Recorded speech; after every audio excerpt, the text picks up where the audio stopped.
Katapusan na na, puro man sa katapusan na ako sa ako. Pero Enero dahil hindi na akong bayad, kaya gamito na ako. Gamito na ko. Nahangak. Gihangak na.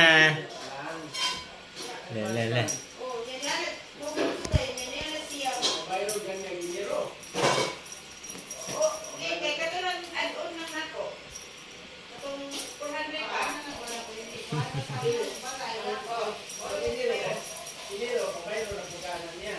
Sa Enero. January to February na po daw. January diyan deposit man daw ko niya. Ang advance man na quit. Oh, ang advance mo na quit. Ang katong January na po padung deposit na daw to. Wala na lang ito advance. Kaya dapat mauman ko siya advance. Sana yung taga-nulan dito flight. Sana yung taga-nulan eh. Sa Enero, sa Pebrero, wakay bayad. Pero bayad sa Enero, kaya deposit ko advance. Mubayad na po tayo. Tama naman daw to dito sa January. Pero, pero sa 27, nako, mubayad na dyan daw po po. Katong sakto na dyan na po.